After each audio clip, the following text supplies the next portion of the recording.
Again, here we go again. So with the Russians, it was more of a back and forth. And I know I said a lot of that and things like that. And I appreciate that they have adopted that point of view, whether they came up with it independently together or with God, because again, I am with God. And the things I say are go with God a lot of times and actually come from God. Again, we have no capability to have this supernatural ability that I have with some of this stuff without God.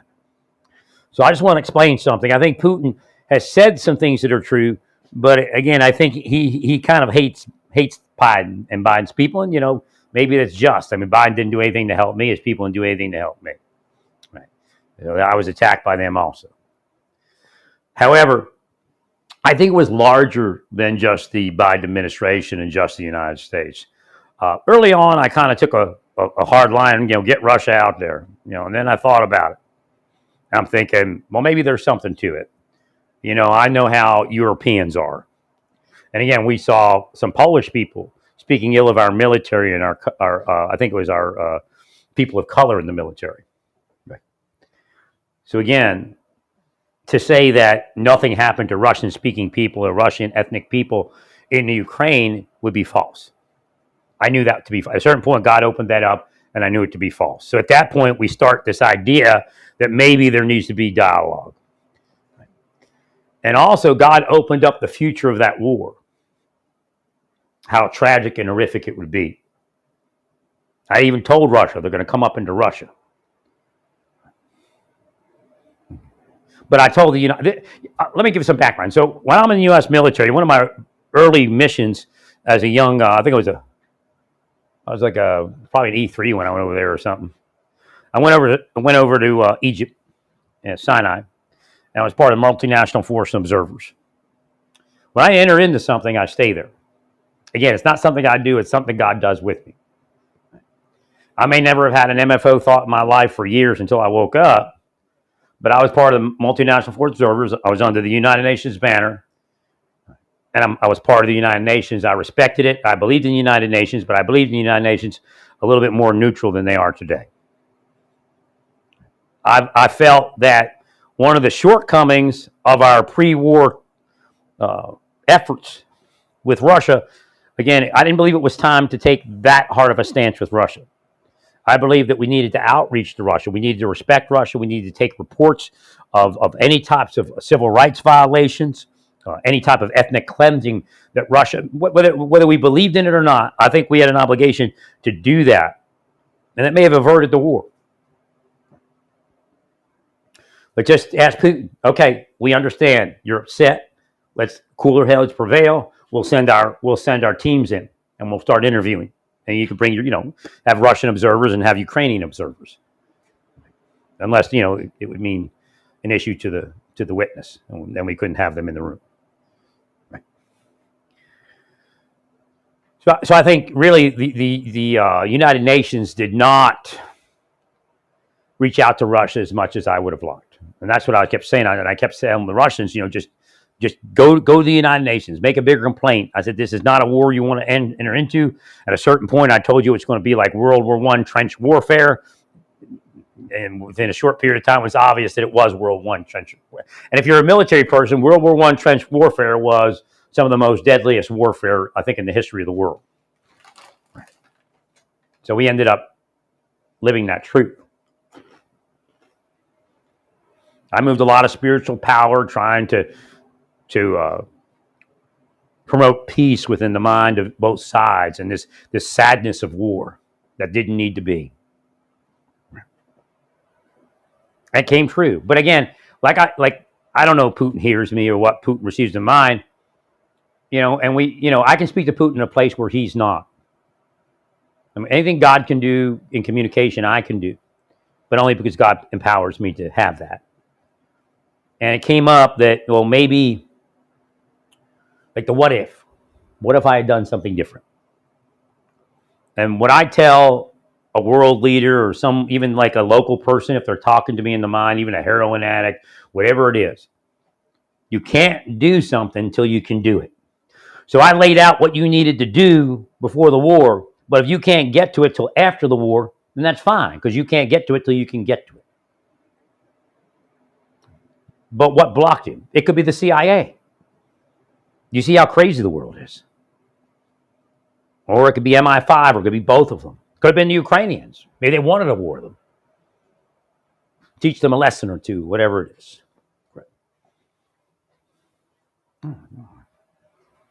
Again, getting into metaphysics, psychological manipulations.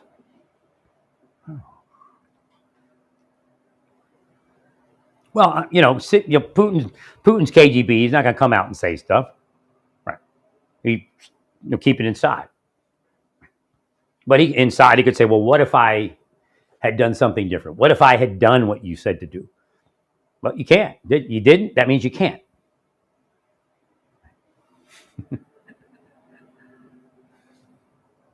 But again, there were errors. In other words, what would it have taken for Putin to actually reach out to the United Nations in a more, I guess we'd say forceful manner, like the way it was during the Cold War.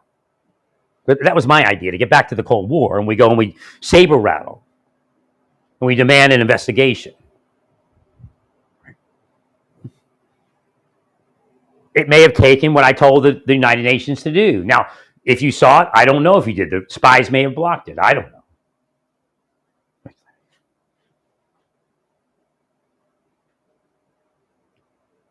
So if the United Nations would have said, "Mr. Putin, we understand you have a complaint.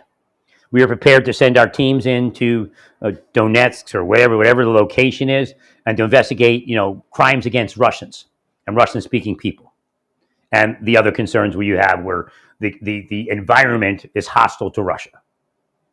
We are prepared to investigate that. What we ask from you is to stand down for this period of time." So again, as Mr. Putin speaks about this peace, I think he could get to the point that he has to realize as to what has happened over the last 4 years, or maybe even a little longer. Not only concerning Russia, not only concerning the Ukraine, not only concerning Palestinians, not only concerning Syrians. So we're at this point in time. So I think the issue, like, you could say, okay, Russia, Ukraine, that's our issue. No, it's not our issue. It's a larger issue. And again, he brought that up. There's respect of all people. I mean, it's really sad. I mean, the whole thing is sad. Again, I think the sadness begins at those that blocked my life from unfolding. Right. Because I think if I could have gotten somewhere, then I could have made more of an impact, more of a difference. And then maybe the minds could have changed a little bit. Well, I have that capability. The CIA knows I have that capability. And why do I have that capability? Because God is with me. I don't have that capability, but through God, God bestows that capability upon me.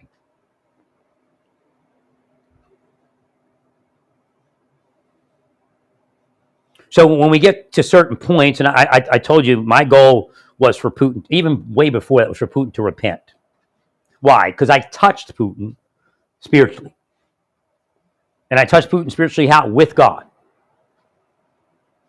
And my hope was that Putin would change and repent, because he's a powerful person.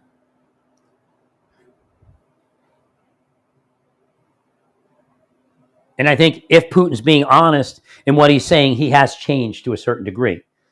And when Putin comes to repentance, and maybe the repentance is only asking a question of himself, did I make the right decisions? Well, the answer is you can't make the right decision until you can make the right decision. But that answer's always been there, but we can't get to it till we get to that next point. Or the next level of something.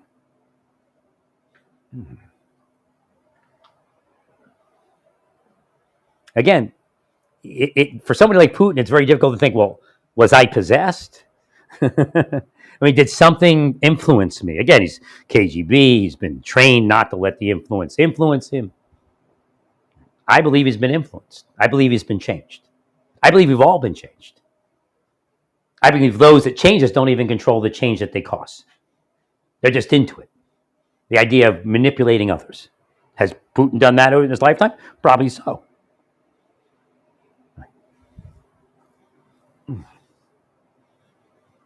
So all I'm saying is we're at that point. Don't leave the Palestinians out. When you move forward as Russians, when you move forward as Ukrainians, join hands with Palestinians. Join hands with Israelis. Join hands with Syrians.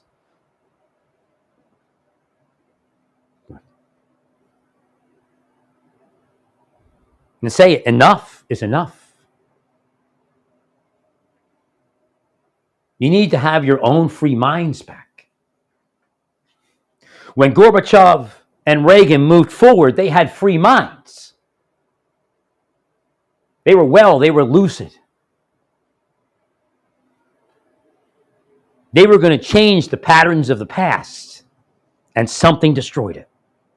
Again, they were destroying me during that time period also. So what does that tell us? So again, I'm going to get on a little different topic with the Project Artichoke. That's what they have to look for. That's what's going on. It may not be called Project Artichoke. They may not even speak about Project Artichoke or any of the methods. Although when they speak about disruption technology, that's one of the methods of Project Artichoke.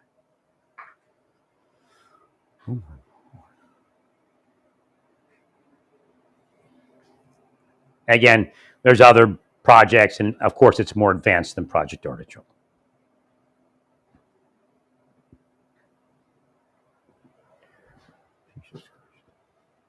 That's what's going on here in this county. Project Artichoke. Trying to change people into criminals. And the weird part is you're also protecting criminals. And you are criminals to do it.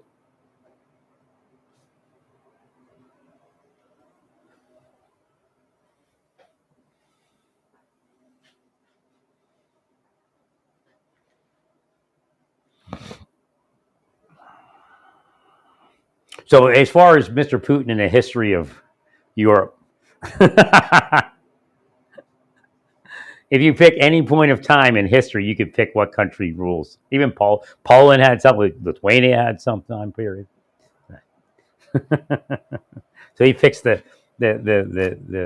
height of the Russian Empire to say that's the history of this continent. My thing is, and what I love about Russia is the real Kremlin, the original Kremlin. I mean, to think. Like, I never knew that. It just shows you how the Cold War was. Again, I was partially Russian, Romanian, and Lithuanian.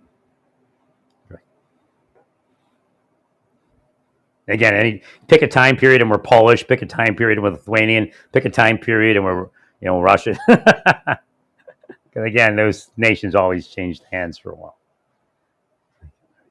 But again, the Kremlin, the Grand Duchy of Lithuania, there's a history there together. Russia is actually one of the birthplaces of democracy. People don't know that.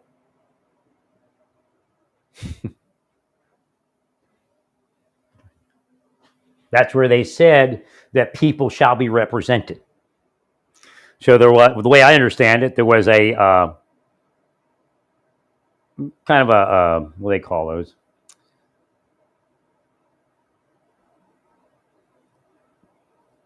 It's based in like congressman and senator, but it was I guess a plutocrat really, or somebody that was. But again, it's not plutocracy without representation of the people. So it was the first kind of plutocracy. This idea of this upper class person, this nobility. So nobles representing people in an official legislative body. That's Russia. That came from Russia. I mean, you hear about the Magna Carta and all this other stuff. But Russia is the birthplace, I believe, of representation of people at that level. I don't think they were elected. They were kind of, just nobility. But the nobility felt an obligation to represent people.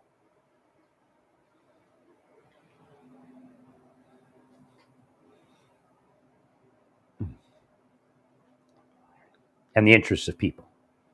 So again, Mr. Putin has touched on that today. And that's something we should embrace. We consider all day and say, well, Putin's KGB and we shouldn't trust him. Well, you're CIA and should I trust you after what you did to my life? Getting rich doing it?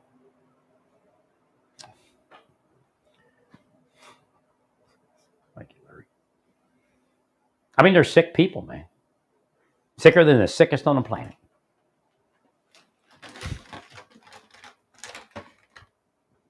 So again, the idea is for a change of heart. I know it's hard. I know you grew up a certain way. I know you lived a certain way. I know you were treated a certain way. But we can end all of it. We can end the gulags. We don't need them. See, that's the idea, is to change the world so you feel safe and you don't need gulags.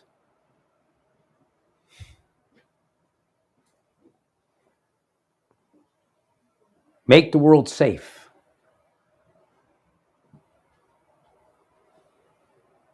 So we have a future that's different than it is today. Again, am I saying that only to Russia? No, I say it to CIA. I say it to whoever. Israel, Palestinians, Iran. We don't have to leave Iran out as long as they come along. So what are we looking for? We're looking for peace, and we're looking for people to come along to peace. No, there's no reason to need gulags. If you feel like you need gulags, then you need gulags. But what I'm saying is there's no reason for that world to stay here. Because it's not the world, that's not the best world for us. It's not the best world for Putin. But why does he have gulags? Because CIA has people that he feels that he needs to stop. I mean, really, that's what it is.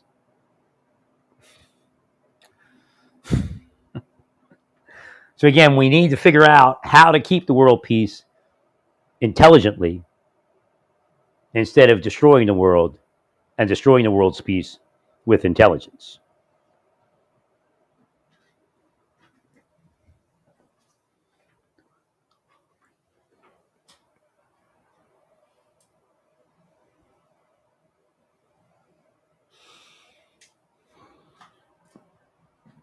Okay, this is the part I forgot, and I just got a voice just told me, asked me a question and brought up, I forgot this part. Remember, you don't have to have all the answers the first day, but you need to start. Which means Vladimir Putin spoke about what was required, what we need to do. But to get there, you only need to start. Because what fails these negotiations and these peace movements is the idea that we have to negotiate something before we stop fighting. All we need to stop is the idea that we're going to stop and agree to it. Again, that's why I brought up the idea of autonomous zones. I don't know if we need those, but the idea of saying, hey, it's an autonomous zone, we stop here, we never start again. If it takes 2 or 3 years to decide what those places are going to be or what's going to happen there, then so be it. But I don't think we need that at this point. I think there were some pre-agreements that, whatever it is will be. Whatever we decide we'll do, let's just get to peace. So the idea is you come up with an agreement, a grand finale agreement, the first day of negotiations. You agree that there will be no more war, and that's it. We'll figure it out. Again, I think that saved 1 million marriages, right? You don't know how you're going to stay together, but you know you're not going to divorce.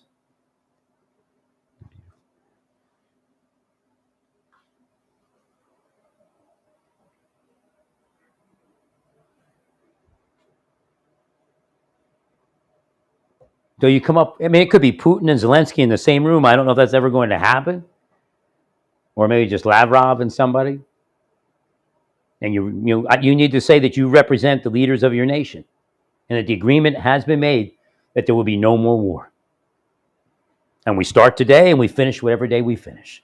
Again, you want to come up with a framework that you can sit down and say, well, how do we think we can do it? Yeah, of course we think we can do it, because we're going to put our mind to it. Again, if you can create $1 billion, Mr. Putin, if you can create billions and burn billions of dollars, Mrs. Zelensky, you can bring peace. I know that for a fact. If you can get billions and billions of dollars to wage war, then you can make peace.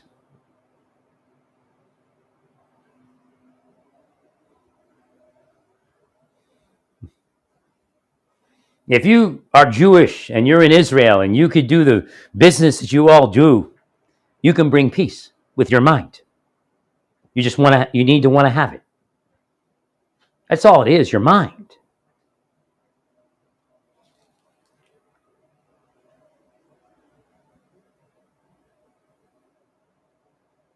You can make $10 million, you can bring peace. Maybe a little bit more, but how many Israelis have $10 million? You can bring peace. Now, you may only have 9 million when you bring peace.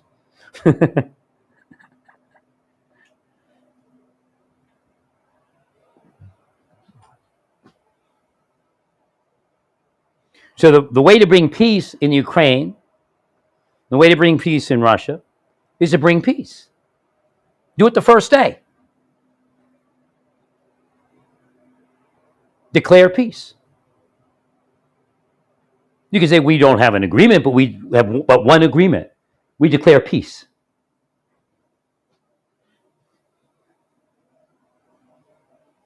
And this peace will be a lasting peace.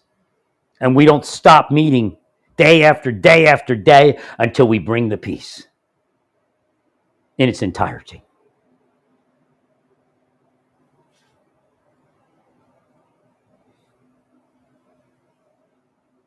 You're not declaring a ceasefire, you declare peace. And I guarantee your people will be joyful, thankful, and happier than they've been in probably more than a decade.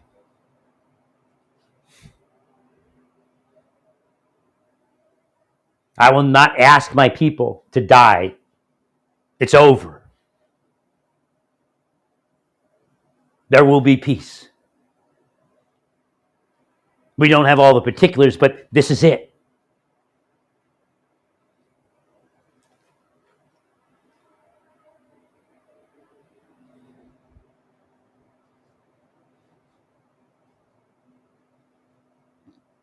I learned years ago that land is not worth anything. It really isn't.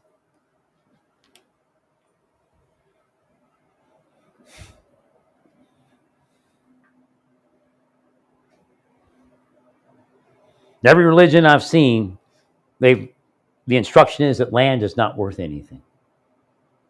But yet every religion I've ever been in, people are ready to die for land.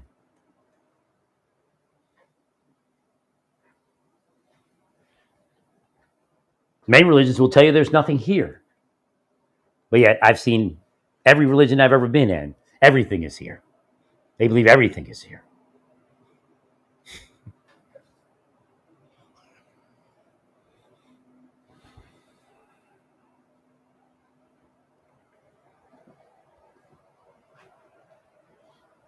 My mind is moving some of this forward also. So again, I'm here with God, and I'm here with other creation, and I see a few of them. As I say that, they come up in my view, spiritually. That's why I can speak. They're here. Again, some are called upper lights.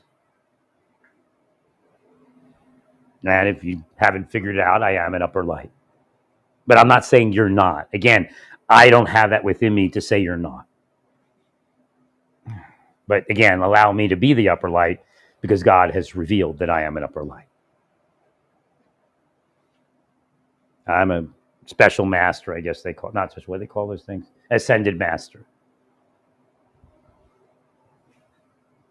I mean, it's the strangest thing in the world to know this about myself and then go to yoga people that, take money to destroy my life. When I was in California, I had already known I was an ascended master.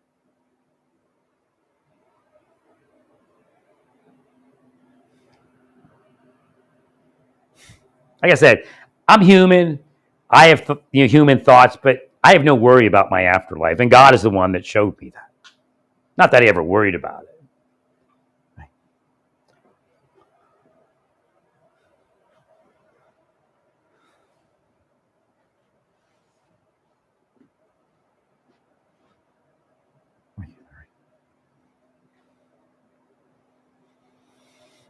No, you have to understand. They always get into this thing where, well, was this the test? I came here to live a simple life with a woman. That's it. You failed that and failed yourselves at the same time.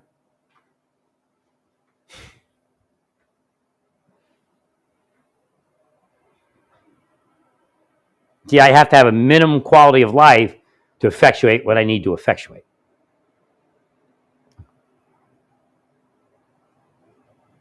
I had a mission, but the mission didn't require me to be famous. Didn't even have it didn't even require me to know who I was. All I had to know was who I was, which means to be my heart. Again, I'm known as the heart of God, or a heart of God. Because inside I could do it all just by thinking. But when you crushed my life, I no longer had enough status to even manifest my life. And it was no little thing. I was talking CIA, FBI, foreign spies, criminal enterprises, corrupt marshals, corrupt senators, congressmen, congresswomen.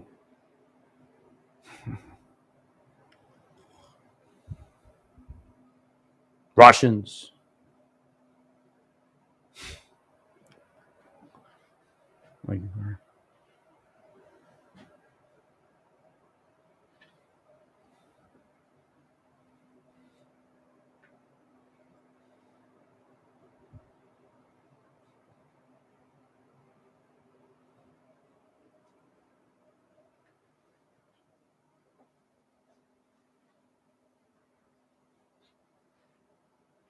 No, one of my early joys was to get to go to Egypt, and I'm a Jewish, and to be around Egyptian people made me happy. I just felt that this is what it's about. And again, I explained how the Egyptian guy, black guy from New York, was about to step into some paint that the Egyptian was painting, and the Egyptian said, "No, no, no," and touched him again because Egyptian people touch, Jews touch. I understood the culture, but the black guy didn't. And every time he would get angry, the Egyptian wanted to comfort him, right? And he would touch him and he'd go, "No, no, don't touch me." A black guy from New York, an Egyptian. This didn't work.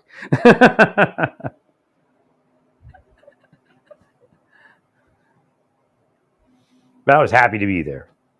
And I was treated well. Again, I knew nothing about the real world, but metaphysically, that was a well for me. Again, it saved my life. I mean, it made no sense that we lived. I was in first squad. We had two squads there. We had a first squad and a second squad of engineers, combat engineers. And second squad left first, and first squad left second. If that switched up, I'd be dead.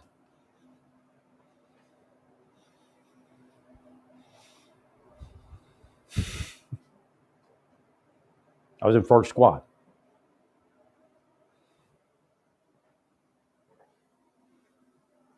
So I lived through it. Wasn't on the plane that crashed. That's where I learned to hate the media.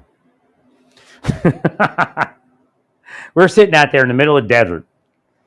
And South Campus was, especially back then, Sharm el-Sheik's there, and there's like a hotel. And they're outside our gate, just wouldn't shut up. I think we were finishing up a project. There was I think an Egyptian parking area or something we were building. I can't remember. Or fenced in area we were building real quick. And so we were out front by the gate, and they just kept talking and asking questions. He just lost some very good friends. And again, there was people that I had argued with in the military, and I even felt that was like the worst part. This guy named Guerra, a Spanish guy. Him and I had an argument over something stupid. I don't remember what it was. Again, especially when you get on deployments. But him dying and me having argued with him, that was probably one of the hardest things in my life. Again, I was only, I was in my 20s.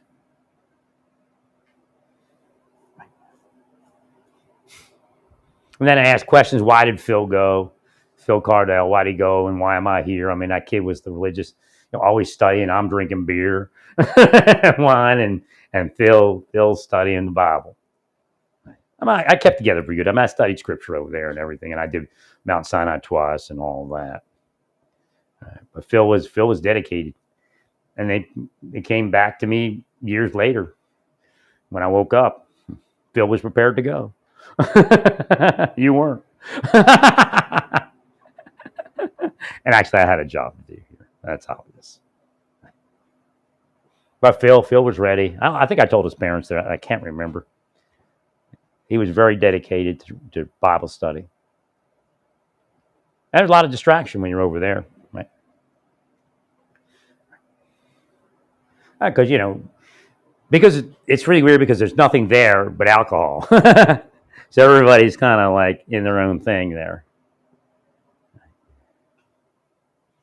So we're all together, drinking. That's pretty much what you do there. Well, because back stateside, you have other things to do. You're on this small little post, and right.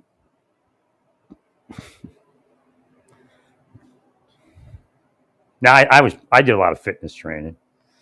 Like I said, Egypt was very, very kind to me. I got very fit while I was there. It's kind of a self-paced thing that I did, I guess. And people noticed it. Sergeant Major was all happy when he would see me run. He was on the plane. Sergeant Major Black, give me go.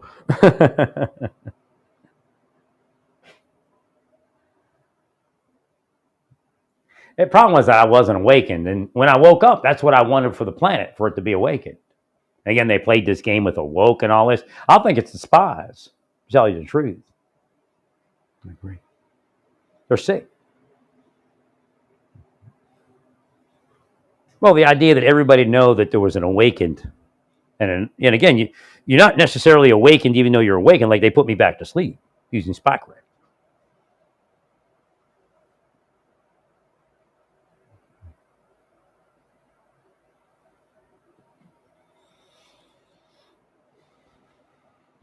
So a lot of times peace negotiations, and I spoke about this recently with Israel and the Palestinians, get junked up. Did you want the finished product? Well, your finished product is peace. And you can bring that the first day.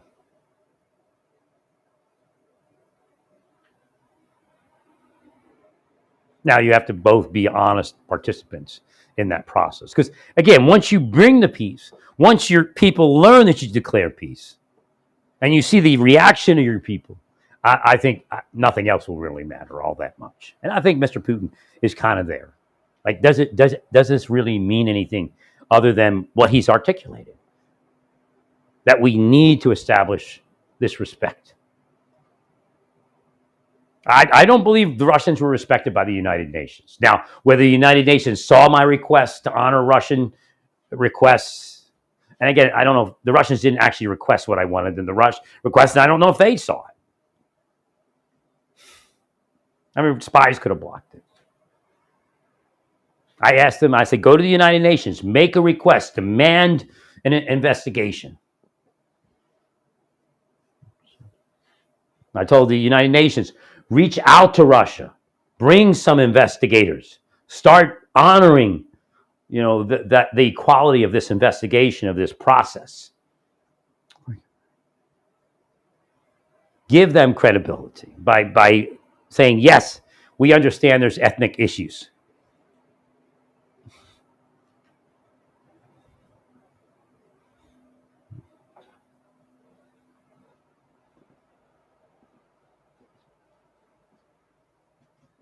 Thank you, Lord. So again, my life is kind of towards the end. I don't know how long I have or don't have. I mean, otherwise, besides the pain, I'm pretty healthy. Right. But in my lifetime, I work spiritually forward. And again, I am sometimes a receiver of the benefit of that spiritual work. But I think at this part of my life, I'm kind of working for all of you that are younger than me. And they're going to be living here. I know you get upset because I'll tell you the planet's cursed, damned, and everything else. But the goal within all this, and then Uncle Elon comes along and says he's going to save you. I don't know. I don't trust Elon to put me in a rocket. I just don't. Especially when it's only entertainment.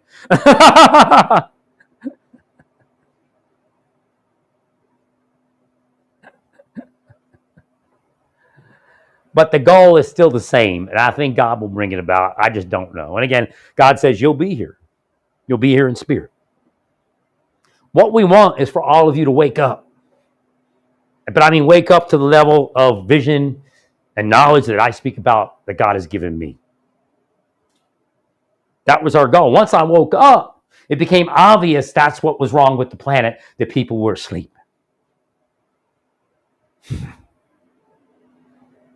But that ties into the end of the planet. When I woke up in 2005, the end of the planet was going to be like 1 billion years. So we started working. Again, Elon, I'm like amazed at what happened. I just don't know, is Elon Satan or is he good or is he bad? I don't know. Because again, he's a billionaire and he hides behind maybe a facade. I don't know. But everything that Elon brings, I was there in a discussion with the spirits. In like 2004. At the end of Earth, what planet, where do we go, how do we build it? X.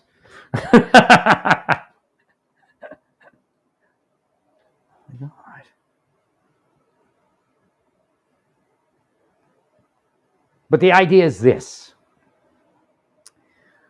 Again, I didn't get to take advantage of the awakening like I should have.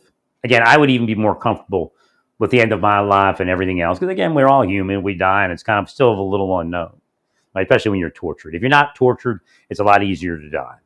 If you live a good life, a comfortable and a quiet life, which I tried to do. They wouldn't let me get there. But the idea is, if we can awaken you, and you can have your visions, you have your conversations with God, real conversations with God. I'm not just saying just a little bit of thought in meditation. If you could be side by side, if you could walk with God, if you could be Enoch, if you could walk with God, if I could do that for the planet, I believe the end won't even be concerned. So essentially what we were trying to do is to make it more comfortable for people to live in a place that you're going to die, even if it's something, maybe even something imminent, like the end of the planet. But again, when I started this, I believed it was like 1 billion years. They had 1 billion years to get this thing working.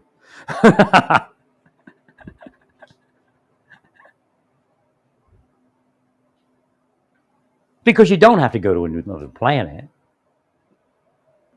Mankind doesn't have to live forever. Well, I understand Elon because he's a humanist. He doesn't understand metaphysics as much.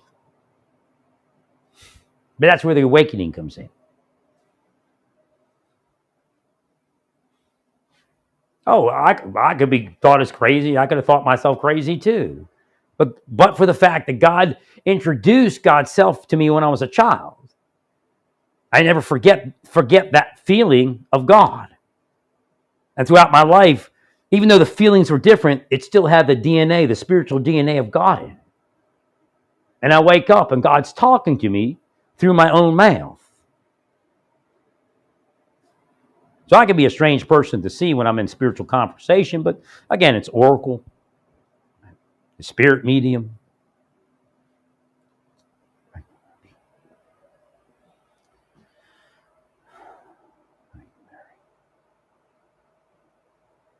So again, I want you to have the capability to have conversation. Like God just told me things and told me things. And the first time God appears, if I remember correctly, God's God.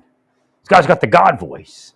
It isn't my friend God, it's God God. And he's speaking to me as a creation and saying what they have done to you here. What they have done to my connection to creation here.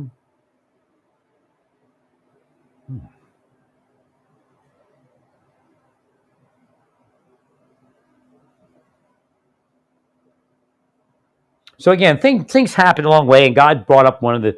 It may seem like a small matter to you. I'm laying in my bed in New Jersey, and I wake up, and my fist hits the headboard, but it's not me. It's a spirit. It takes control of my hand and knocks on the headboard, and I said, "Good morning, God."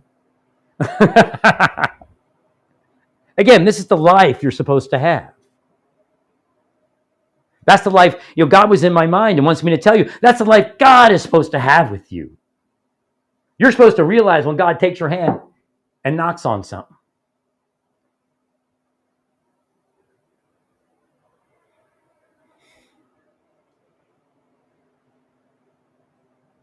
That's how close you're supposed to be to God.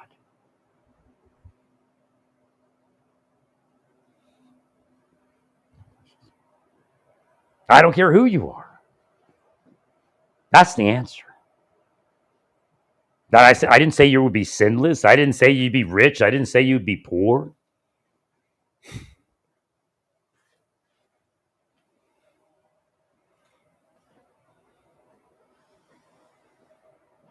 So what's God actually doing? Because this thought just came up. It's numbers.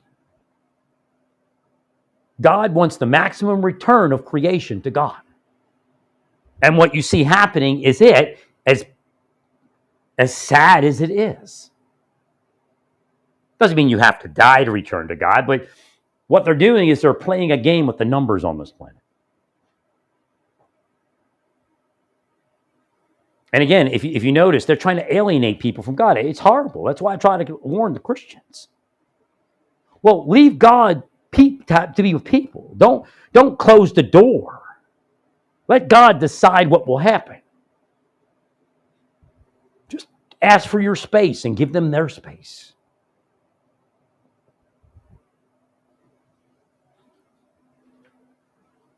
I wish I'd had my life because I'd speak to trans people. Do you hear from anybody? You hear from anything? You hear from God? They tell me why I hear from somebody. And what's that? Well, it's a spirit, and we do ask me to do things for people. Sometimes I give money to a guy on the street. Sometimes I give money to a religious society or this place or that place. And sometimes I bring food to my neighbor. But you know what? That could be God. And you as a Christian would say that doesn't exist, right? God doesn't always appear as God. Because in God's world, in God's mind, God wants to show you who you are.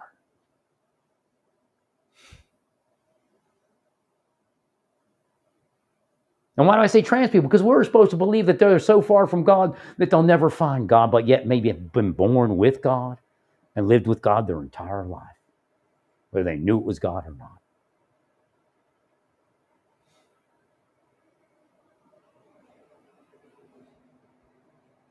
So I asked God about God's presentation on the planet. And of course, I told you earlier that God said to me, "That is me, and I am Allah." That's Hashem. Hashem, God of the Jews, said that to me.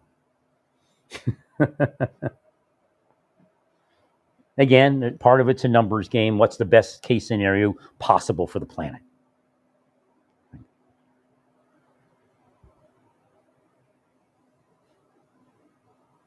But I said, why would you appear as a demigod? Why would you appear as an angel?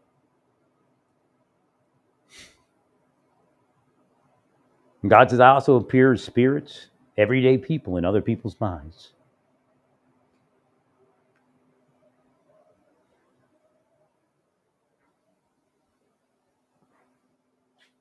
Because being God is not all it's cracked up to be. It doesn't always work for what I need to do. So you have people that go their whole life with a friend in their mind, and it's God.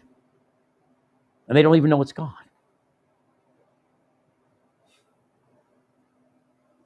Or they might hear a voice and turns out to be, one day they'll realize that it was God. Maybe it takes till they leave the planet. So I just want Christians to understand that God is speaking to trans people, speaking to the heart of trans people.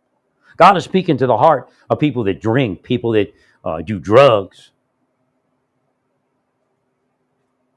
people that are porn stars.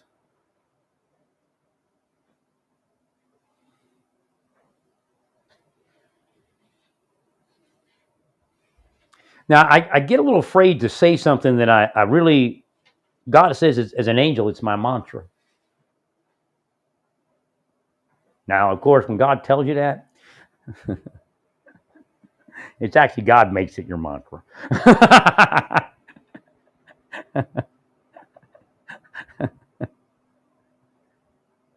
I speak to God. I know God. I'm God's friend.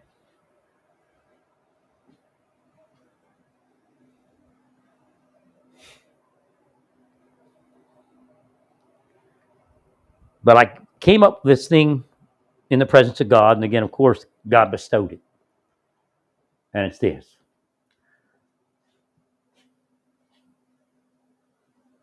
I'm trying to figure out how it starts. Holy is creation. Creation is holy. Touched by the hand of God in creation. Now, when you look at that statement, in creation, upon being created, but yet while the living being is in the created state, they are still touched by the hand of God. There's no creation that breathes that is not constantly, forever touched by the hand of God. If you can't breathe, you can't live without God. But I'm like, the Christians get so radical about abortion, I'm afraid that it won't mean what it's supposed to mean. And then in the face of that, it's very important to understand that all creation is equal. All creation is holy. Names are holy. Your name is holy because you're a holy creation. Because right now you are touched by God.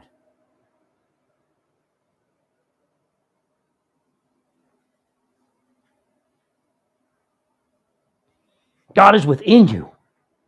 You won't be standing there if God wasn't standing there. So is God this white guy in the sky that yells at you for being gay, for drinking beer, for doing cocaine? And today being some lost zombie on Trank, whatever it's called, Trank. No, God's not that white guy in the sky.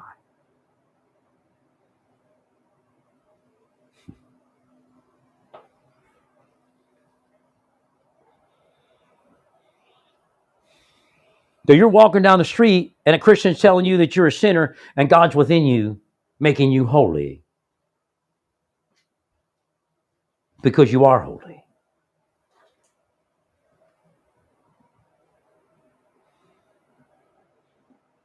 You're not manifesting their appearance and their preferred behavior of what they call holy. But why are you not? Because they don't want you to.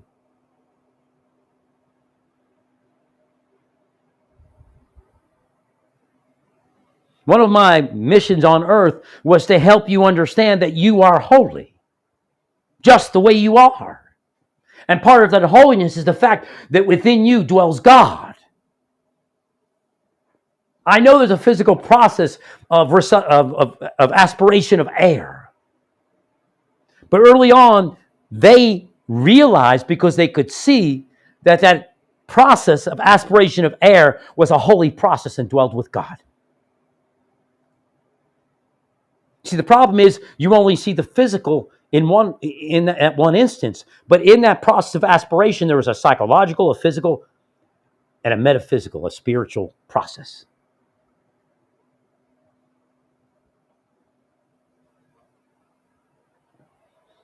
But yet, when we get to all of what God is the entire thing that we're standing in and looking at, as well as ourselves.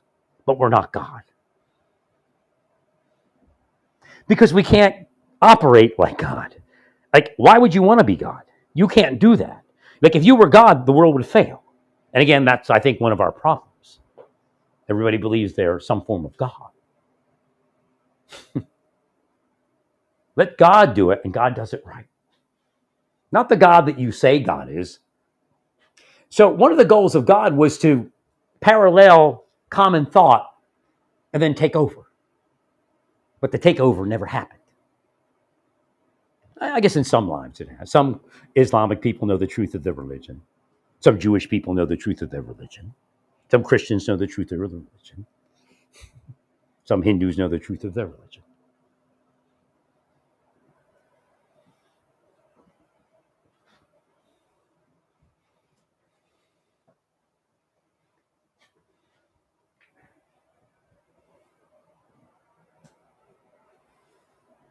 I can return to the planet. I could never leave. I mean, it's whatever God wants me to do. Which means, again, Hashem shows this to me because I saw it years ago. It's pretty funny. Uh,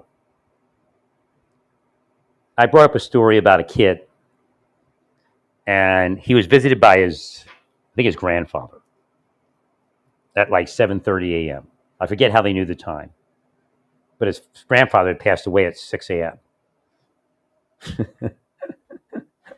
So, again, I have religious experiences. I don't always talk about them. It can happen every day sometimes. I open the door to my apartment and I walk out into the afterlife. It's pretty much what the grandfather did.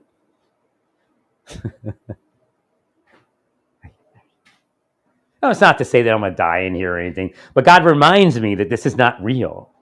That at any moment I could just walk out into the afterlife.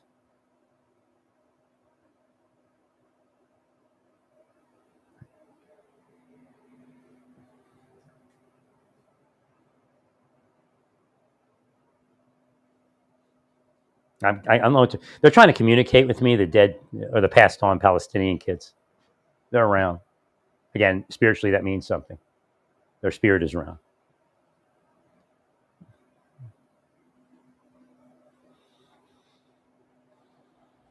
But we're not humanity. We really aren't.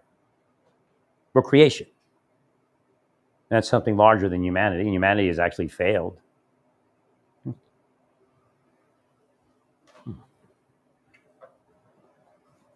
Oh, I see. Okay, so let me see if I can bring this in. Maybe I'll just take a photo of it and post the photo.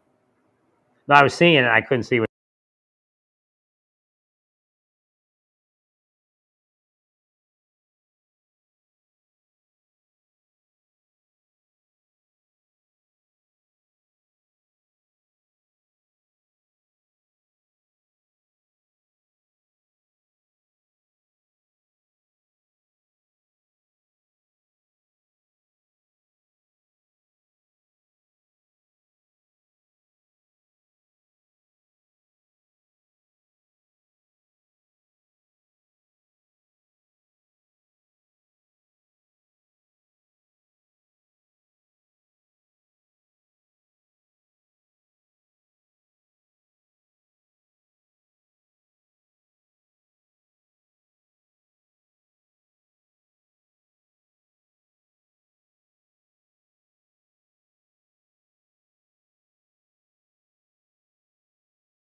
There's a photo.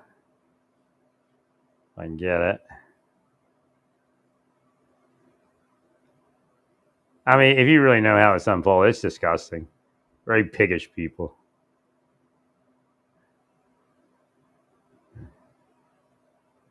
They know why I'm saying it, more so than I even do. So right then and there is what I've been seeing all day. And if you notice, it's two faces, right? Smiling. It's the kids. They're sending it. See, that's what that the message that can be sent from the afterlife. So they're watching me speak.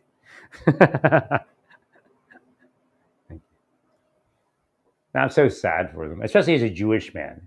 If I wasn't Jewish, I don't know if I'd feel so sad for them. I probably would, but still.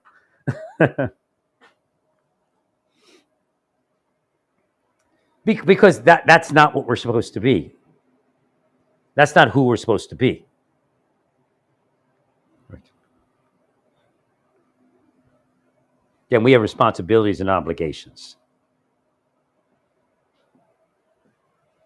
I guess that's why I'm this. That's actually me. It's my cheapy man coat of arms.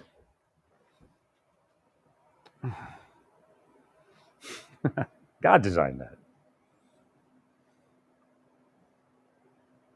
That God actually designed that.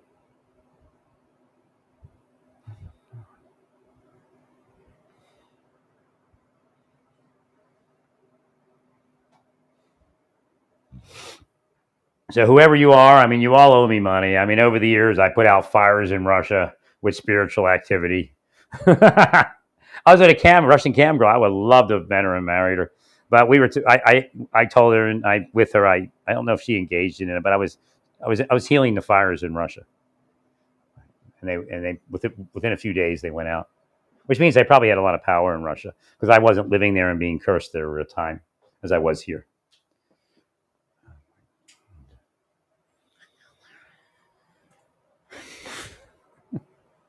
Oh, I would have loved to marry that woman. I couldn't get to it. She couldn't get to it either. It was weird, our conversations. No, we never had like sexual thing or anything. No, she had a husband. Her husband didn't want to work. I mean, we had conversations like that. It was just like a date. I guess she was kind of like I was a lot. I came on real strong, and I don't know, at a certain point something. I may have been the deep state did something to me. I can't remember. Her husband didn't want to work, and she finally said that's it, and she left him. And she had to do the camp thing at that point. But we were both kind of. I think she, even though she was a camp girl, I think she was kind of naive person like me. And I think that was our problem. We couldn't break through it and get to it. I think she felt my love because I think we both had an attraction, but I just couldn't get to it. And again, the deep state may have been doing something to me at the same time.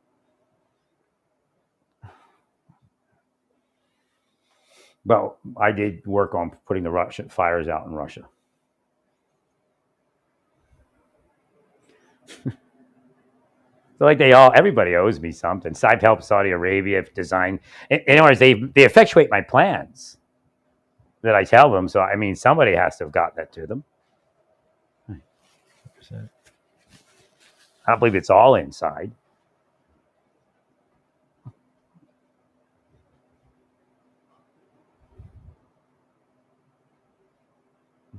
I don't know. There could be like two CIA officers making millions of dollars from foreign countries advising them with my advice. I don't know.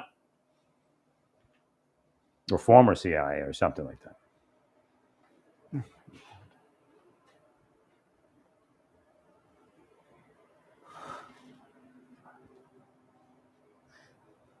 But I've never received any payment. You all owe me something. I mean, $1 million would be a start. Tell you the truth. It's that bad. Right. You'll be a best person. I bet you that. I'm not here to sell indulgences, but you'd be a blessed person. Again, I am the friend of God. No doubt about that. It just isn't God's plan. I mean, how can you believe it? You believe God's in control of this planet? Do you believe that? You believe this planet's not renegade? I hate to use that term because it's like anti-Native American or something. But it's a rogue planet, man. You revolted against God. And again, the churches, religions, everything. The trans people probably revolt against God less than the church, to tell you the truth. because they're not condemning people. I mean, when you condemn people, you revolt against God. Again, I know I say stuff, but I say it differently. I've got this basmati rice, darn it. It's starting to dry out.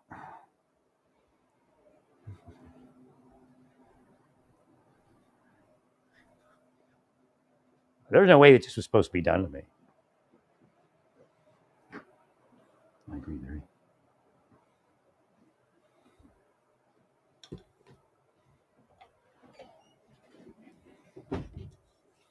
I'd like to get money and go south somewhere and finish. But now that I know what was making me sick and everything, right. Go someplace warm, right, or warmer.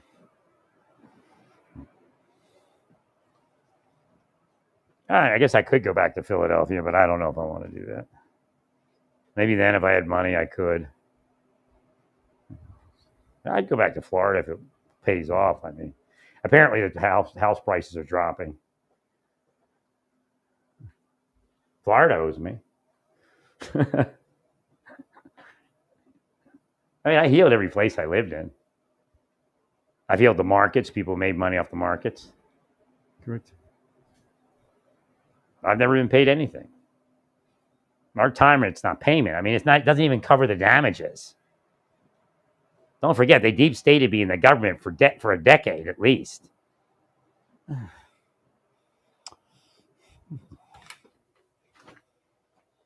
But when I wouldn't commit the crime or I wouldn't become a crony, they killed me or tried to kill me. They've never stopped.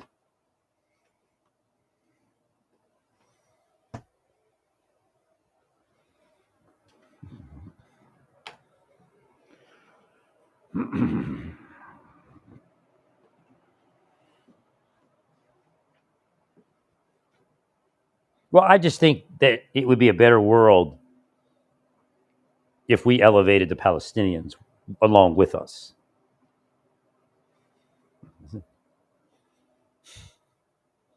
Again, if you don't differentiate between an everyday Palestinian and the Hamas, then the everyday Palestinian will be the Hamas. I mean, that's your will of view.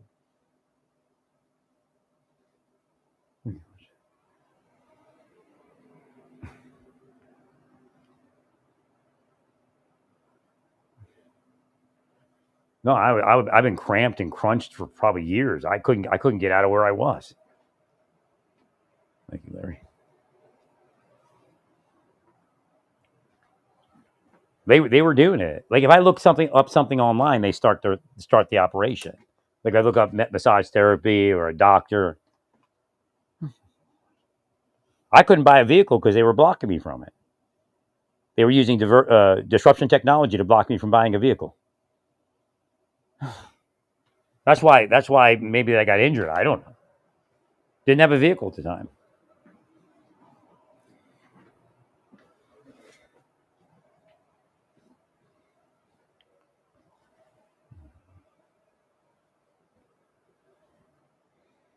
They use that psychological warfare stuff for whatever they want. They're sickos.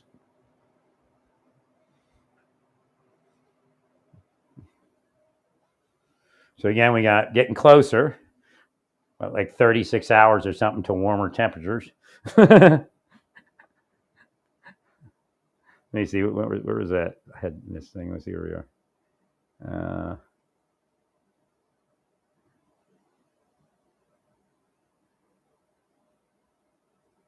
That says it was going to be 42. I saw it again. It said 35. So I don't know. So I think AccuWeather says 42 now.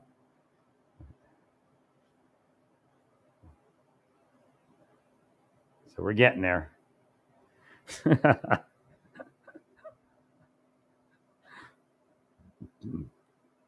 There's Howard Lucknick smiling and laughing. If I was a billionaire, I'd laugh and smile too. And I guarantee this wouldn't be wrong. Nothing be wrong with me. Right. So again, that's the other part of it. And the Bible even actually acknowledges it without acknowledging it. It says when you're giving much, the more is expected. And it's funny that it says more because in the scripture, the word more comes up, and I'm known as the more. In the spiritual world, I don't know how it all. I mean, again, they killed my life, so I couldn't realize the greater aspects of my life. I've never been really anywhere in the last 20 years, but I kind of been everywhere spiritually.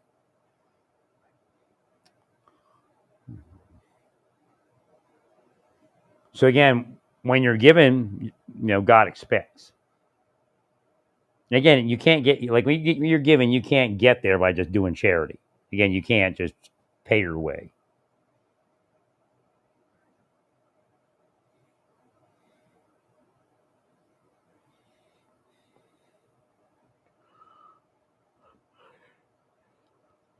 I still recommend the U.S. Fire Chief.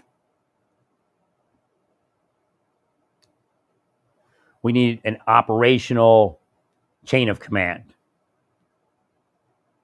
and that operational chain of command will run uh, a checks and balances operation. And again, it doesn't have to be anything where we intimidate or lord over a local community. I mean, there's a U.S. Fire Chief office. Can I speak to Gavin Newsom? Yeah, we need somebody ASAP over by LAX. It looks like a fire starting up by the Palisades.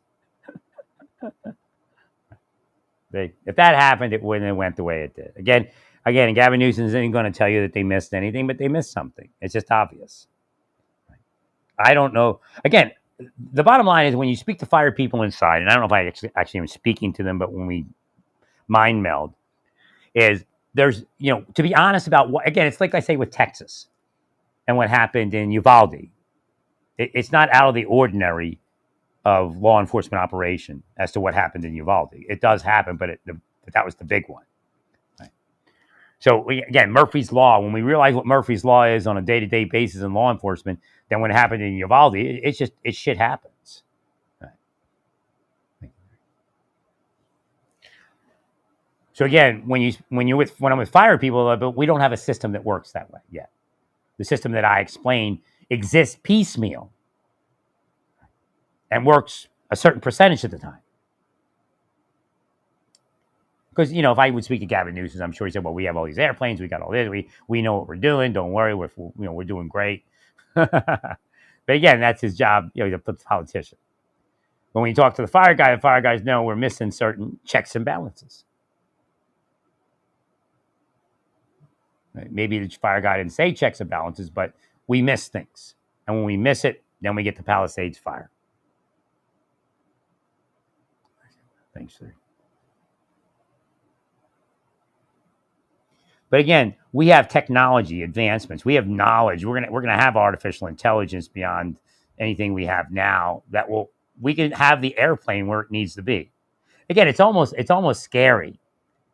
Well, I brought it before because eventually the computer will know where to patrol so that crime doesn't happen. Time. I mean, it'll be able to route down to the probably, minute or so a police vehicle to minimize crime. Because if it's one block over, there's going to be a crime. I mean, it's weird, but that's how it works.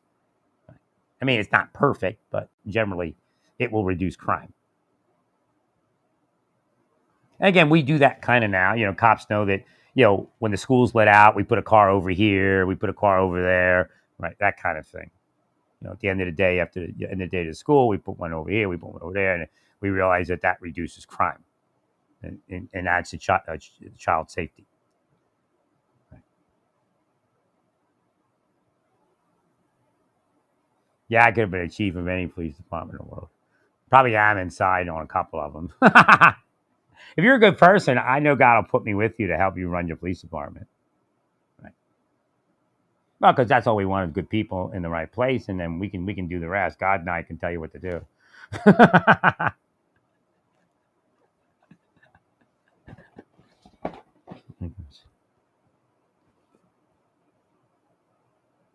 Again, it's God, all the glory to God. So we need that U.S. fire chief, and then we need the deputy U.S. fire chiefs, and it works great. I mean, I'm really enthusiastic about the process. When I came with the U.S. fire chief, it just didn't seem right just to have that, and then God introduced the idea of, and God said, "Oh, he caught me. He knows it's me that said that." The deputy fire chiefs. So we actually have the overall fire chief. Then each region has a fire chief. They said, I think we came up with 7 as being the best. Break down the United States, the continental United States, into 6 sections, and then anything outlying, kind of like Puerto Rico, Alaska, maybe Hawaii, could be run by the 7th chief, unless we want to do something a little different, like Florida and Puerto Rico in the same thing. Like I do, California and Hawaii in the same thing. But I think when we look at the type of mission, I think the idea of outside of CONUS mission is probably better suited for an individual uh, fire chief, even though it's split by large distances, which may be the reason not to do it. But the idea, it's a different type of, I think, the same type of firefighting, but a different type of paradigm. When you look at Puerto Rico, there's probably likenesses between Puerto Rico, Alaska, and Hawaii as far as what might be different between them and a continental United States fire department. But again, if you wanted to put Puerto Rico in the same region as Florida and Alaska in the same region as Washington State, that's usually the way they do it. Right. And then California might actually be, I guess it wouldn't be split. I guess that would be considered the southern southwest region, unless they wanted to split. You could put Hawaii in with that. Right. So the southwest region could contain Hawaii and like Guam or whatever. Right. And then the northwest region could contain Alaska. And then the southeast region could contain Puerto Rico. Right.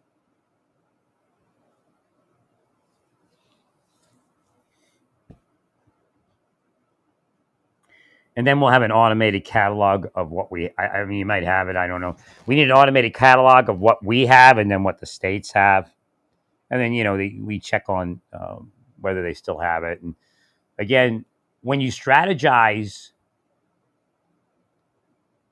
like where to move something, we always have to, like, you may have a hot spot in let's say California, say in LA, it's a hot spot. You're moving your equipment in before the fire.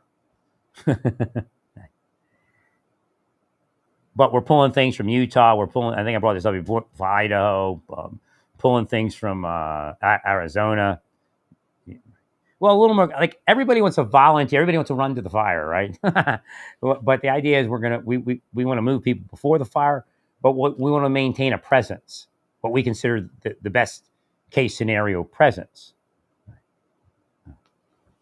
So we might not want to move something from one state, move it from another state.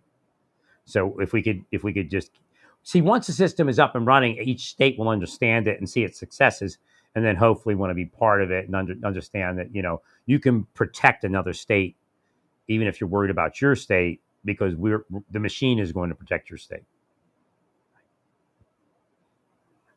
Right. So if you kind of lend something to California and you still have a problem in your state, obviously another state could cover also. But if we can reduce the number of fires that start and keep them small enough, then we won't have the larger issue. Again, I believe the Palisades fire was completely and utterly preventable. I'm not sure how that works out, but I don't think it was rocket science. So again, if we didn't have that go up, then easy cheesy, right? Or easy peasy.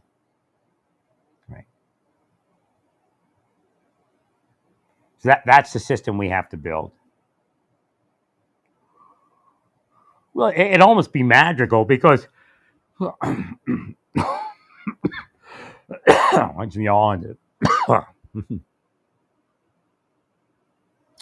But you because, like, California may not ask for assistance, but the U.S. fire chief and the computer system says send 2 KC-10 tankers to LAX. So the morning comes, there's 2 KC-10 tankers at LAX. They sign on and to the system, and all of a sudden they need them, maybe up on the hill like it was before, like with the Palisades fire. but it's already there because the system knows it's going to be needed or thinks it's going to be. So like it really requires no input from anybody. The system itself decides that those two KC-10 tankers are best suited to station LAX, loaded up and ready to go. Right.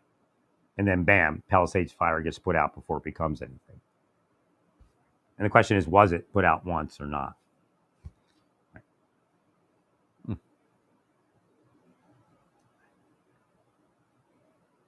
Right. California may not know anything's going on, but the computer system has developed a plan based upon maybe a certain level of intelligence that two KC-10 tankers need to move to LAX or move to whatever airport in Washington State, that kind of thing.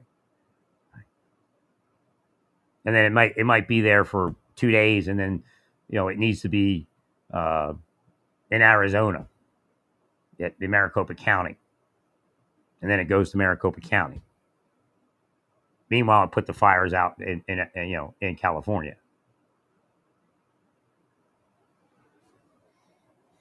Thank you, Larry. Right. Same thing with personnel. We'll start, maybe assigning. Again, the question is, do we need just mobile teams? Like we have all our firefighters, but then we also have mobile teams, and they have maybe even assigned to an aircraft. Might have a C-130 or something like that, or a couple C-130s that fly them around. So we fly the mobile team into LAX or into some other airport. So you already have your extra people there before there would be a fire. They maybe could use them and put out some other stuff before it becomes something big. But then you have your own units also.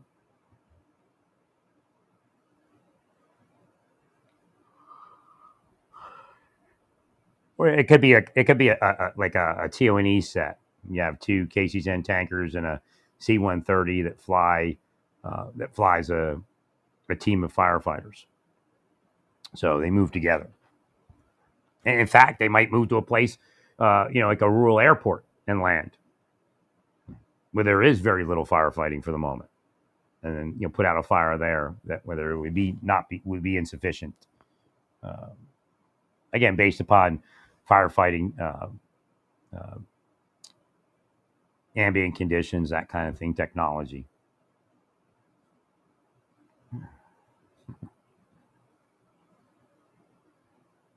Tulsi's a plant.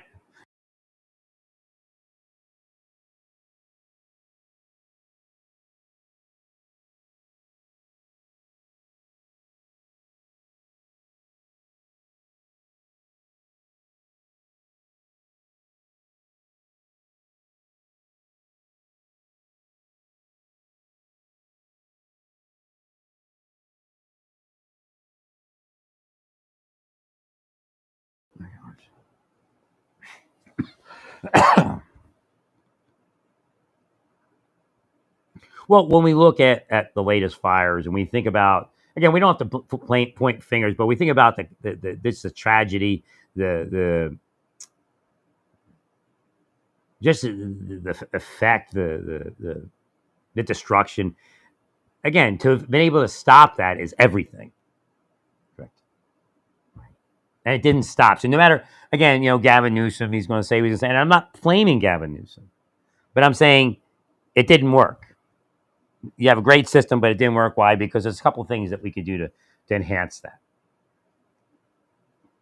It's again Murphy's Law. Well, we're fighting Murphy's Law. What can go wrong will.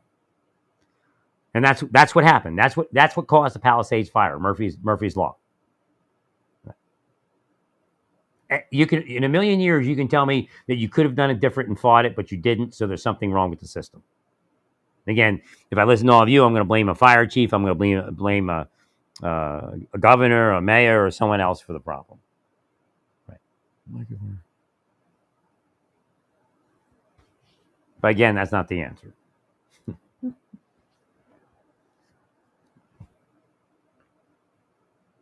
It's oversight. We need more oversight. We need more checks and balances.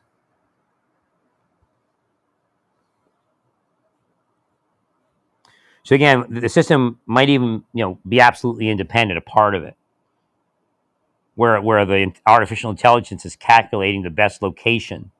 And again, it might move it to a neutral location where it could be on several scenes within a couple hours or within an hour.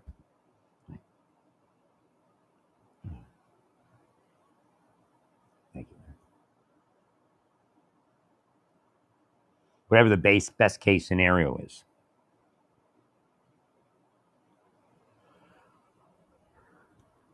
Well, what we have to do is to catalog everything. Eventually, we'll catalog all pieces of firefighting equipment. And again, we can even put performance ratings, successes, failures into the data set.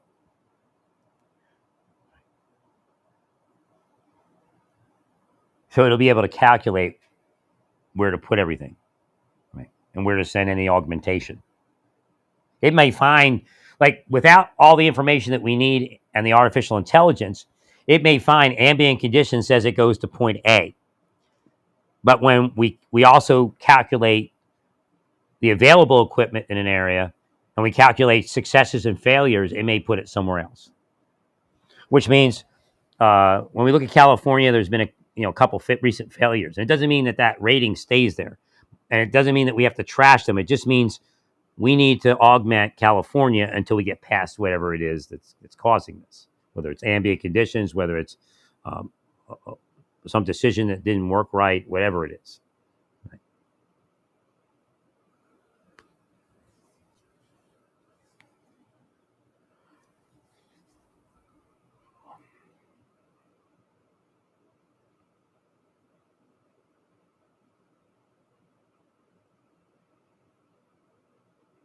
Yeah, I know it sounds a lot like the law enforcement artificial intelligence system, but artificial intelligence is artificial intelligence, and it's not a hard thing to really design.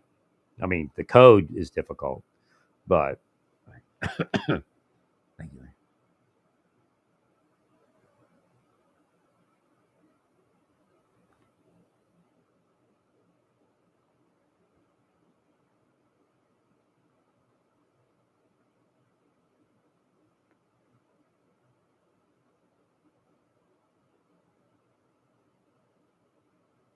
Right. So I'm talking to somebody. I don't know what it is. So we're coming up with this idea.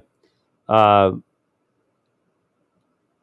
certain major airports, we're going to need a hangar. We need a firefighting hangar. I mean, you probably have something already. So we coordinate. Oh, they can help too. They can help inventory if we need inventories or even have access. Help act with access. Okay, so major airports have a pretty large, I guess, firefighting capability, if I remember correctly. So we're talking about having a hangar. I brought up a hangar recently about something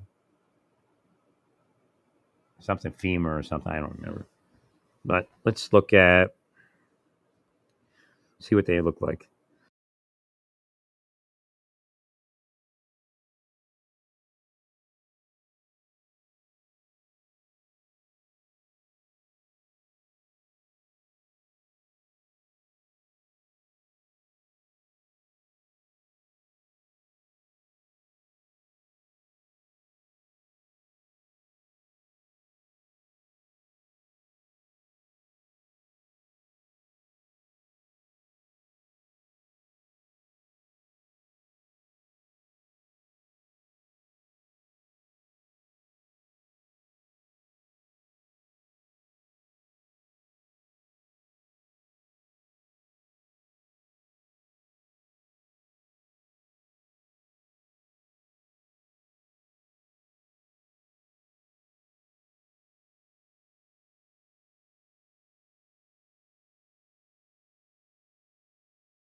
They just show me what they have, and they would recommend hangers because we're also talking about aircraft.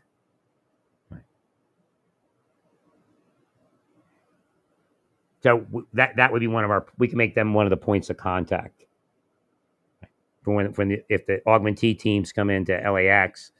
Um, Hangar 80 would have access, and they would help us with inventories and stuff like that, and suggestions, and being the local people on the scene.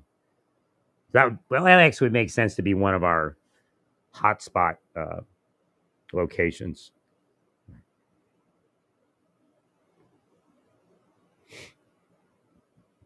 I mean, obviously, this goes on all across the country. We had it go on in Santa Fe. I had a couple fire people living in the apartment complex that I lived in because it was a month-to-month rental. Right.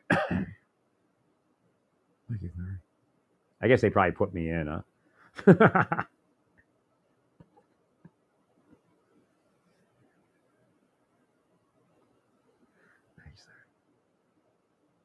Smoke jumpers or whatever they call them.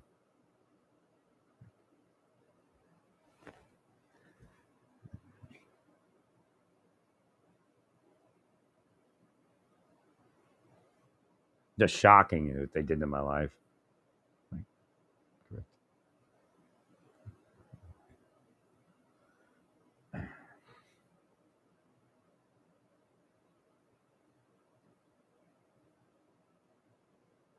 So, recommendation is that we try to get hangars at major airports for the storage of equipment, especially in the hot spots. Right.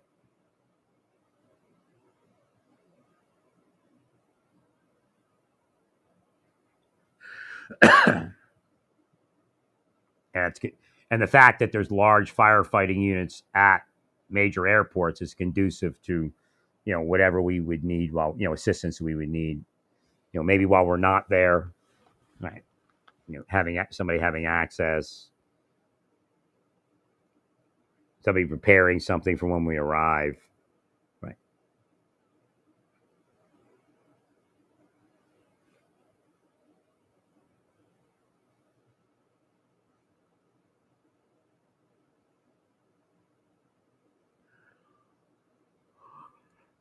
So of course we'd want a hangar in Southern California, a hangar in Northern California, a hangar in Oregon, a hangar in Washington State. Actually, might actually Idaho. Again, the size of the hangar doesn't always have to be huge, right?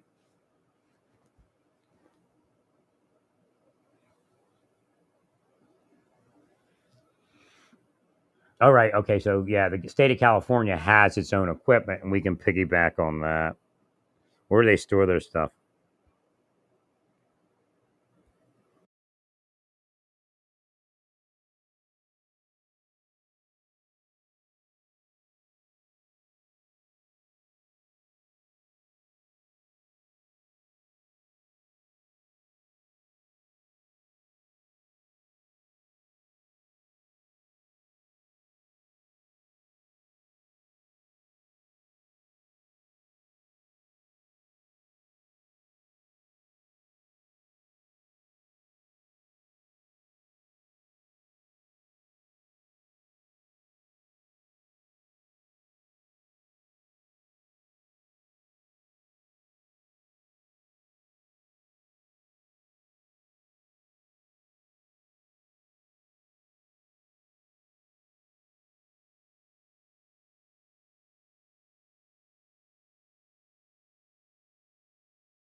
and it's all messed up. I don't know if you're hearing me. So Mather in Sacramento is close to Nevada and close to Arizona, which makes it, if we were going to piggyback on those, that airport, again, it's an Air Force base also. So again, that's another thing to think about using, that we could station something in Sacramento and have it close to other hot. So you could have 3 hot spots. Again, not as choice. Again, the question is, do we have equipment to move or don't we have equipment to move? If we don't have enough equipment to cover enough areas, we might want to put something like at Mather. And if there's, if they need us in Arizona, if they need us in Nevada, if they need us in California, we're close enough. Not the choice. The choice idea is to be on scene, like LAX would have been on scene for the Palisades fire. Right. Well, somebody inside California or Cal Fire or something, the state of California, came up in the mine and said we have bases, places that we store our equipment, right? And we could do that there, but again, we would need something LAX too. I imagine you should have something LAX. Right. So.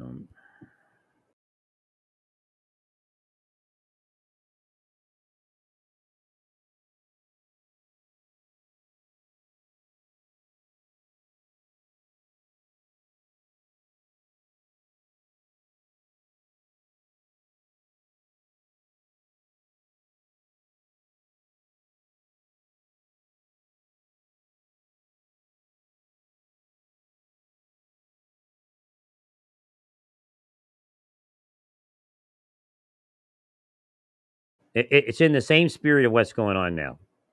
So again, we're not really completely changing something; we're just improving on it. So the idea of the shared resources, how to increase the effectiveness of shared resources. You shouldn't have to go to a president to move a federal tanker in, or a group of federal firefighters. The system itself should move. Again, the U.S. fire chief and the deputy fire chiefs, they're useful. They're the position, but underneath them is a whole team of things, including some sort of computer system that's going to place. It's going to be like a no brainer. Will it be perfect? Well, at some point it could be close to perfect. Don't know how it's going to work in the beginning again. So that's why the U.S. fire chief and their people, and the deputy fire chiefs and their people, need to also be looking. Again, I recommend this for all artificial intelligence operations I design, including the law enforcement one. We're still going to have oversight. We're going to have oversight, real time oversight of the system. You can't just move the aircraft without us checking out why it's moving the aircraft. Right. Or firefighting teams. I mean, eventually it should be foolproof, pretty much. But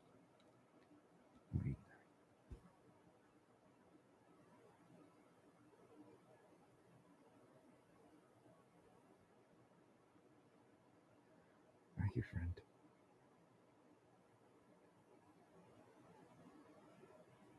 Well, the idea is, you can fault a system, but the perfect system doesn't exist yet. That's what we're trying to build.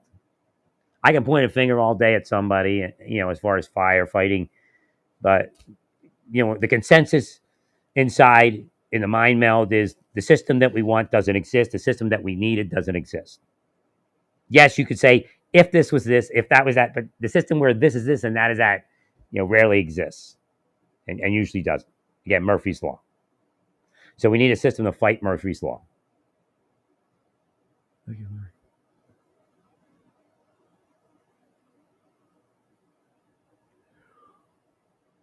And again, Idaho needs a fire assistance. Right, different states, South Dakota, North Dakota, at times. So again, at a certain point, we might find we don't have the resources. But where is more important? So again, triage. Where is it more important to put the resources? Where is it more detrimental to put those resources? It's something we may not be able to calculate based upon the way we calculate. It may actually require the computer. Again, if we see successes and failures for whatever reason, again, it may not even have anything to do with the firefighters. This may be a harder location, a more difficult location to fight the fire. So we may find that we want to put the fire fighting equipment somewhere, but based upon previous successes and failures, it's most likely needs to go somewhere else. But when we include track record, not just maybe ambient conditions and things such as that. See, artificial intelligence is easy to design.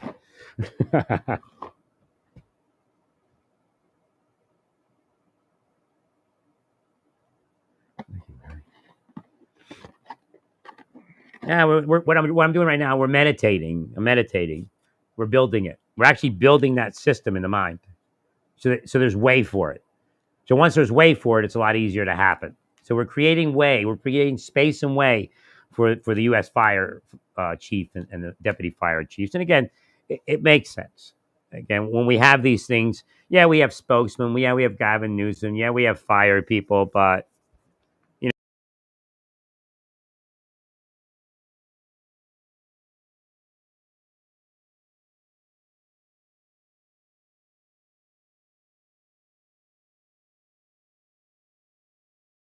presidential act in front of the world. We need something. Gavin Newsom called the fire or the fire chief at LA, called the deputy fire chief, U.S. fire chief, and they said, okay, yeah. And, the president doesn't have to be bothered with it. Right. And again, the idea is we don't get to the level where the president would get involved or needs to get involved.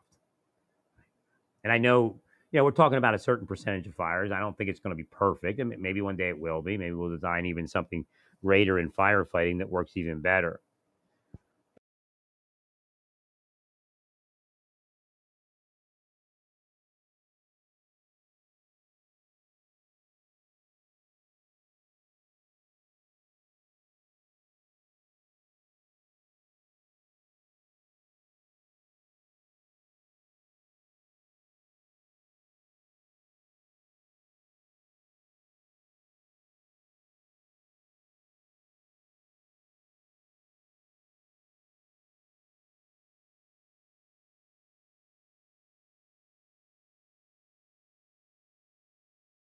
Help fix that. Then fire drones is something I spoke about before. We need fire drones to patrol. We need fire drones, especially where we put out fires. We need fire drones to patrol that area for at least 24 hours. Thank you, Larry. And then we can reassess in 24 hours.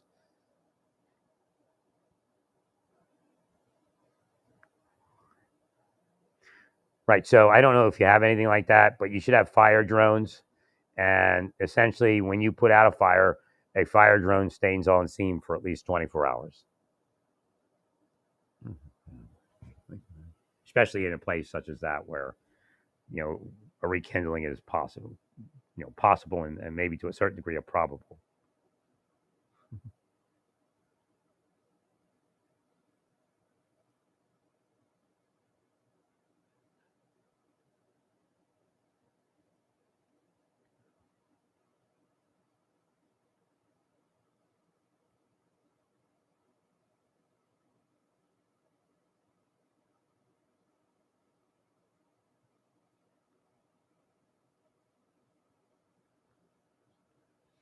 Right.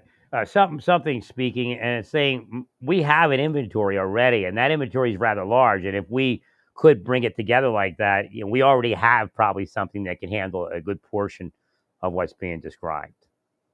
And, federal, state, and local. Right.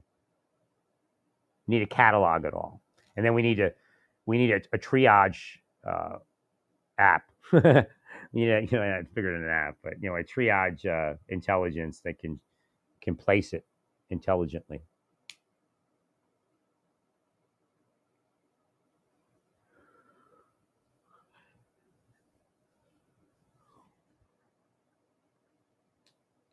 How about the fake firefighter? That's weird, huh? That's a weird one. Well, because you look, metaphysically, when you look at the mind of possession, like what possessed you to do that? One of the suggestions was that they may have been looters wanting to get in there to loot. I don't know if that's true. Right. One guy had an arson charge previously, which you see around fire, like almost like me doing this. Well, oh my god, he must be an arsonist, but of course I'm not. But you get people like I bring up what's it, Leonard Orr? What's his first name? Frank Leonard Orr or something. The fire marshal that was an arsonist. Yeah, I studied those weird.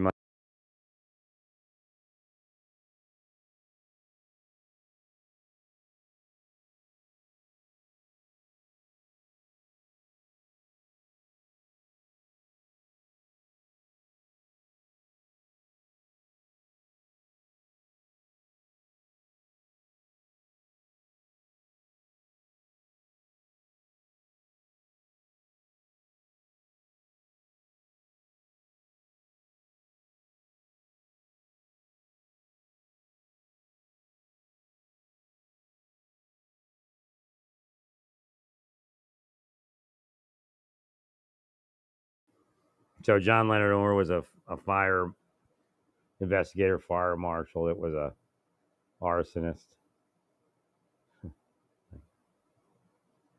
So we got to figure out. I guess it'd be good to find out what those people were doing with that fire truck. Right. I understand they confiscated it already.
Apparently, the decals were not looking like they were standard decals.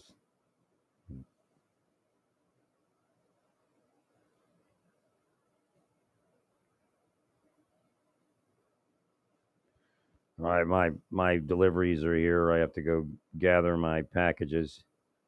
Well, stay peaceful. Hopefully, we can do something to enhance fighting nationally. You can catalog all the equipment, put it in a database, assign a U.S. fire chief and deputy U.S. fire chiefs, and make a system that has much more available to it, as well as much earlier, and checks and balances.